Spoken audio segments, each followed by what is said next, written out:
این کودکان با استعداد نمایندگان 77 مؤسسه تعلیمی ناحیه وسه میباشند. در چوریک جنبستی تحصیل امسال نقشه تعلیمی فنهای متماتیک، طبیعت شناسی و زباندانی از مشغولیت‌های تربیوی باشد.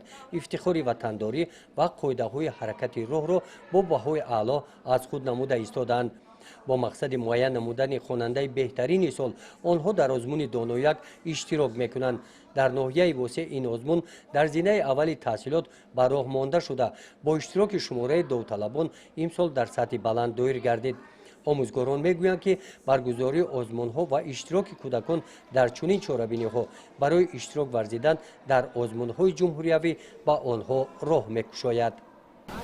اشتراک کودکان در این آزمون یک زمینه بر دیگر آزمون‌های جمهوریوی و بیرون از بین المللی یک زمینه تیار است که چونکه بچه‌ها جهانبینیشون وسیع‌تر می‌شود درباره گذراندن چاره‌بینی‌ها علاقه تخصصی پیدا می‌کند. آزمون دانویک امسال به طرز نو گذرانیده شد. سال گذشته این آزمون به طور شفاهی صورت گرفت.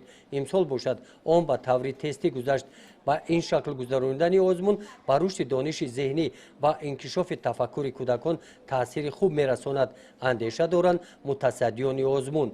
نوگانی دیگر برای شفافیت در آزمون این است که در ورقه تستی غیر از رقم به حسابگیری نام و نسب اشتراکچی نشان داده نشده است.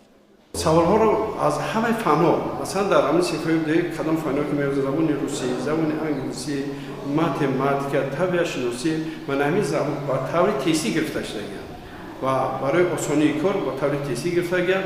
خواننده در قسمت اون شرح میده و خود تستی جوابش برگردانده میشه.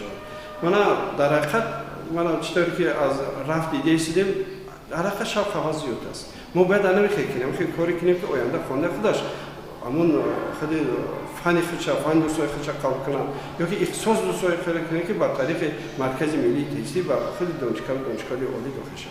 غالب آزمون دانویک در جنبست سال تحصیل معین گردیده همچون خواننده بهترین سال از جانب مقامات اجرایی حاکمیت دولتی ناحیه با تحفه‌های خاطروی قدر کرده می شوند.